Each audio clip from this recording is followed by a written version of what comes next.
Hey everyone, and welcome to the Balanced Bodies Blueprint. I am your host, Vinny Russo.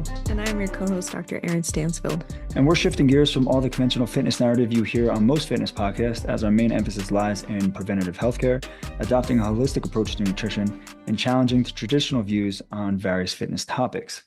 Our mission with this podcast is to provide you with the information you need to achieve optimal health.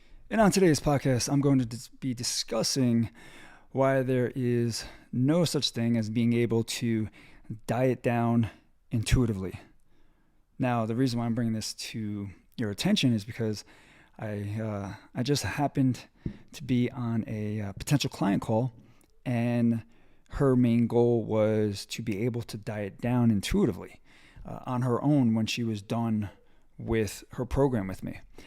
So I had to grab the bull by the horns, and I had to break the news to her and basically tell her that you can't be in a calorie deficit and call it intuitive eating, right? Because intuitive eating was created to help chronic dieters and those recovering from disordered eating to reconnect with their natural hunger and fullness cues, right? So when intuitive eating was first brought, to the realm of nutrition, principles like honor your hunger, reject the diet mentality, make peace with food, those principles that support intuitive eating show that it's not a dieting system and that it's more of a mental and physiological reset, for lack of a better term.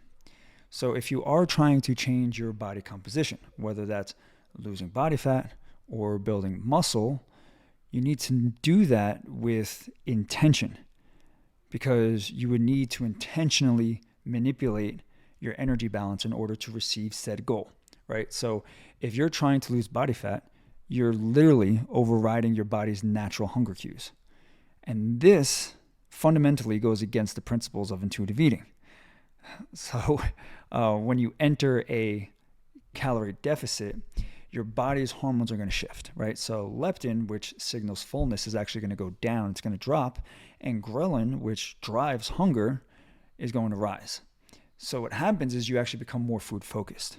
Your cravings increase. And your body literally fights to restore its balance. So if you were going to do this intuitively, that would mean you would listen to your body cues. Thus, you would eat more. Thus, it would take you out of a deficit, which means that you're no longer dieting, which is why you cannot intuitively diet, if that makes sense. If not, let me say this another way. If hunger and cravings are heightened and your fullness is blunted, tell me how intuitive eating towards your goal is supposed to work here. Your body's literally screaming, feed me, while your goals are screaming discipline, and they're working against each other. So it's not intuitive. Intuitive eating does work, just not for physique transformations. It's more of a healing framework. It's more of a restorative framework than it is a transformation one. So let's talk right now about what I actually try to teach my clients, because this is where most people in the fitness realm get this wrong. So when someone says that they're actually eating intuitively, what they're usually doing is they're applying their experience over the years of conscious eating. And they're using their developed awareness. And that awareness is built through structure, it's built through tracking, and it's built mainly through repetition of all that. So in my coaching, what I like to do is I like to teach clients to pay attention, not just to the calories, but to the patterns. Normally with client protocols, I don't have them worry about numbers. I do that all on the back end. I have them focus on creating or falling in line with the system, having a particular mindset, understanding what's going on their plate, start to visualize or see what certain portions look like, right? Because we want to see these patterns, and we want to be able to recognize what balanced portions look like for that individual, to see what their specific portions look like on their plate after weighing it, so then they can get an idea of how to portion it out without a food scale, to notice the difference between true hunger and just wanting to snack because they're bored. And even to slow down enough to feel when they're satisfied and not stuffed, right? Because that's a skill set that is going to get you everlasting results. And that's not about intuition. That's education through repetition. Over time, those small lessons will compound. And then you start knowing how to build a meal that hits your protein, carb, and fat requirement without actually logging anything. You can eyeball your plate and know that you're roughly at the target, right? And that's not guessing. That's your experience through repetition shining through. So clients who keep the results after they work with us, they're not eating intuitively. They're eating with awareness. They're eating with intention. They're eating with experience. They put the work in, right? They put the work in during our system, and they built their own system by becoming aware of everything. And now that can run on autopilot. But that autopilot, remember, was programmed by years of paying attention, which is the difference between guessing and knowing. So when it comes to intuitive eating, I'm not against that at all. I believe that intuitive eating should have its place in every fitness journey, just not when you need to eat with intention, okay? When you need to diet down for a specific event. You're not going to use your intuition to do that because your intuition is going to fight against you. Or even if you're trying to grow and build mass, you might feel like you're too full, or you might feel like, oh, I'm not hungry, I don't need to eat. That's your intuition telling you, hey, you don't need any more. But your goal is telling you you need more. So what would intuitive eating actually be really good for? I think it has a few phases where I feel like it should be used. The post-diet recovery phase is a pretty good one, although you want to be more experienced when you do this post-diet. So it's not like after your first couple diets and you're going into a recovery phase. It's you've been through the ringer before. Because if you start to use intuition there, it's going to allow you to reconnect with those hunger and fullness cues. Same thing with like a maintenance phase. Only do this with experience. Like you're not going to run into your first or second maintenance phase using intuition.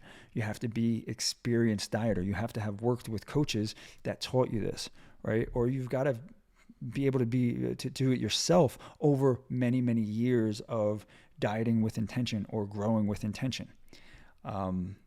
So with this maintenance phase, you only do it when you've built those solid habits and can actually afford flexibility without derailing the progress of a maintenance phase. And then the final thing, which I think you definitely need this for, is going to be the long-term lifestyle eating. Right? This is no longer when you're chasing specific physique goals or body metric goals. You just want to be more healthier. You want a peaceful relationship with food. You're thinking longevity here, not aesthetics or performance. And eating with intuition, once again, will happen over time and allow you to go into this long-term lifestyle eating where you could actually feel good knowing what you're supposed to be taking in and confident in that.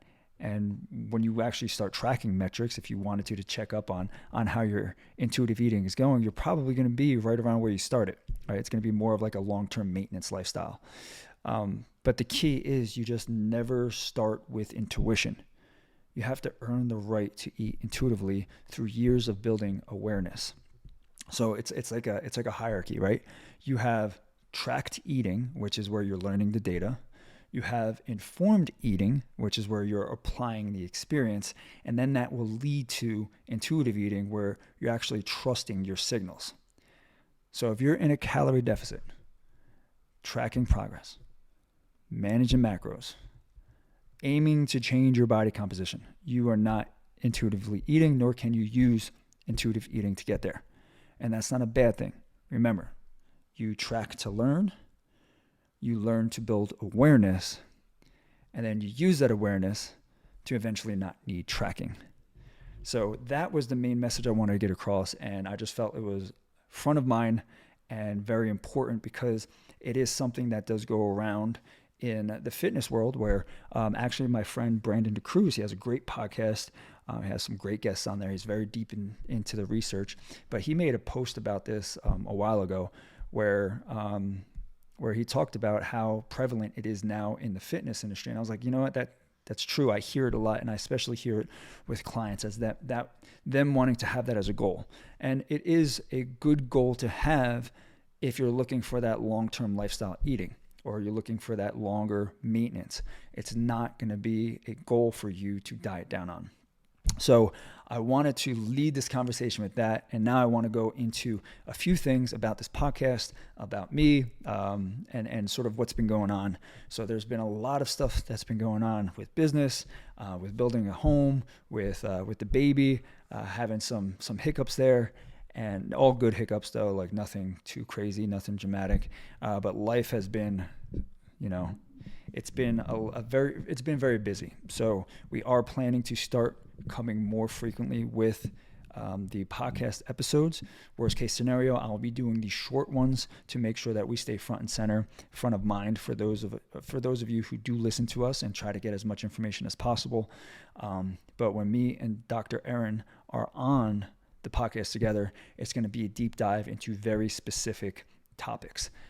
With me going solo, it's going to be a lot about nutrition. It's going to be a lot about mindset. It's going to be very quick hitting, something that you could take home with you and implement right away.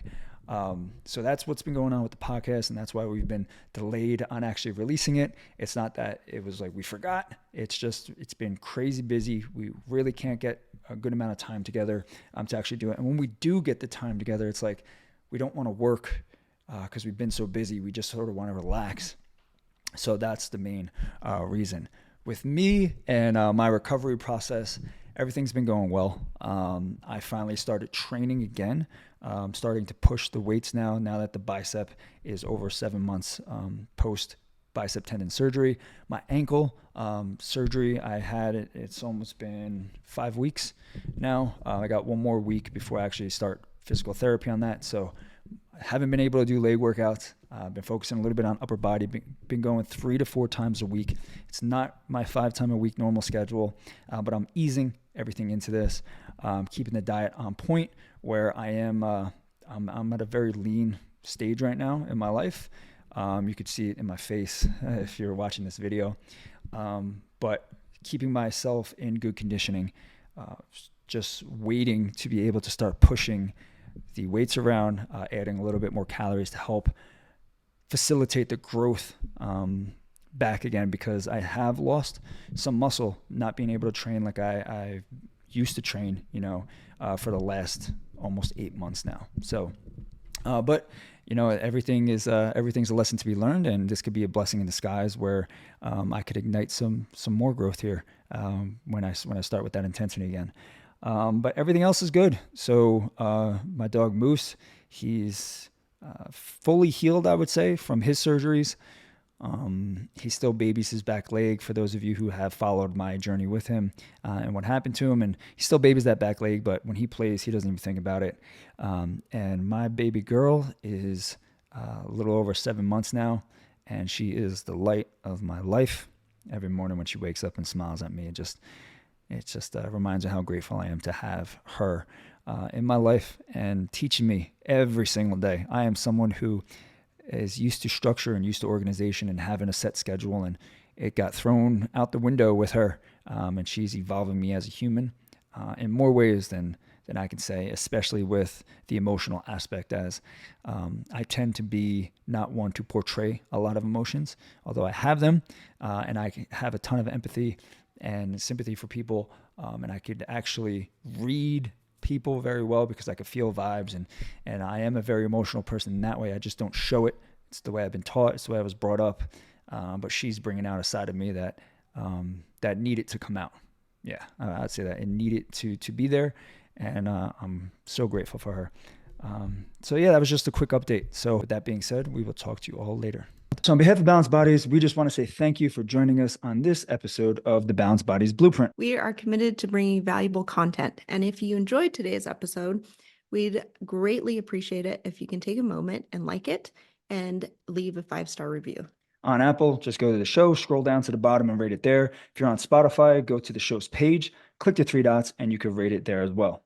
And if you believe in the power of knowledge, share this episode on your social media to try and get the information out there to as many people as possible. And as you navigate your own path towards better health, remember that Balanced Bodies is forever in your corner. See you all next week. The podcast content may include discussions of medical topics and health-related information. However, the information provided should not be considered exhaustive or complete, and it should not be relied upon as a substitute for professional medical advice or treatment. Always seek the advice of your physician or other qualified healthcare providers with any questions you may have regarding a medical condition or treatment.